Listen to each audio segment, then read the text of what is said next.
Good afternoon, Hurricanes. Today is Monday, April 11th, 2022. I'm Daniel Toll. And I'm Ethan Gany. We start off with Putin electing a new military commander. Plus, gun violence in the U.S. is on the rise. And texts from Trump Jr. about the 2020 presidential election have been leaked. And Lego's new building set will take you straight to a galaxy far, far away. Don't go anywhere because NewsBreak starts right now.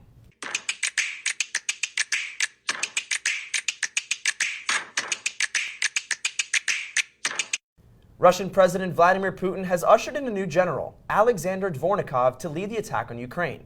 This comes after Russian forces failed to capture parts of northern Ukraine and retreat from the surrounding area of Ukraine's capital, Kyiv. The move from Putin suggests that Russian military objectives have not been met in the early stages of war and that Dvornikov's reputation of aggression will be needed to reach them. His history is going to add to concerns about the likely brutality of Russia's coming operations. He was the commander of Russia's intervention in the Syrian civil war. That was a campaign notorious for its brutality, for the terror, suffering and death inflicted on civilian populations.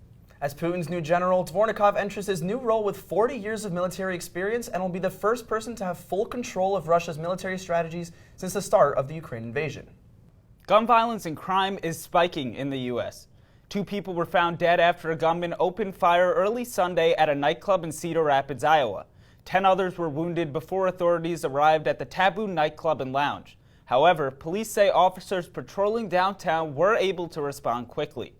Police have yet to make an arrest, but say there is no continuing threat. The Cedar Rapids police chief had some strong words to say. I remain livid and angered at the continued and blatant disregard and lack of respect for human life that continues. This shooting follows a number of others that have taken place in just over 1 week in the U.S. This includes one in Sacramento and one in Georgia, where the owner of a shooting range was killed, along with 2 family members. The coroner who found them was also family. But on the heels of these shootings comes talk that President Biden may announce regulations on privately made guns, or as some call them, ghost guns. These guns have no serial number on them, making them harder to track and regulate.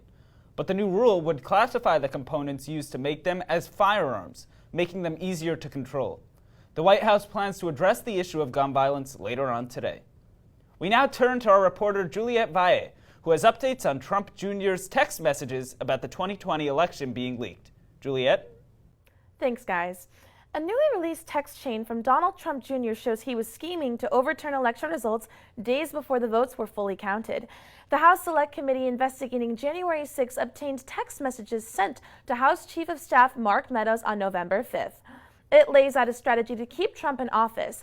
This plan included filing lawsuits and advocating recounts to stop swing states from certifying their results.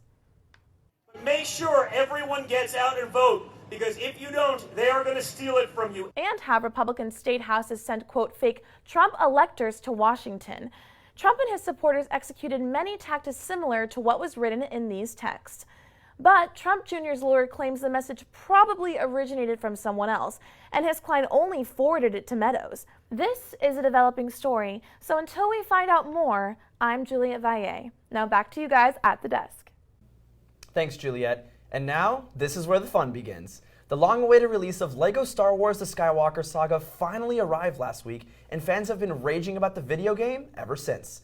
The latest installment to the LEGO Star Wars video game collection is the franchise's biggest, and by far. The new game features gameplay of events that span across the 3 trilogies of Star Wars films, from The Phantom Menace all the way to The Rise of Skywalker. Its predecessor, called The Complete Saga, was released in 2007 and only featured content from the first 6 films. Now, 15 years later, Star Wars fans old and young are celebrating the return of a classic game. This is kind of the next generation of LEGO video game. The folks over at TT Games have built lots and lots of LEGO adventures over the years. But what we haven't seen before is the breadth and the scope and the ambition in this title.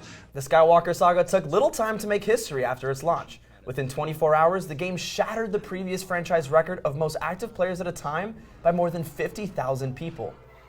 Ethan, I don't know about you, but the only thing stopping me from playing this game right now is you, so let's wrap up the show. You know, I don't have to stop you. We could go get the game together. I was pretty good back in my heyday on the Wii, so I think we could play some together. All right, well, I'm okay with that. I play a little bit of everything, you know, smartphone, Wii, DS, I did it all. Oh, yeah, so we'll be great.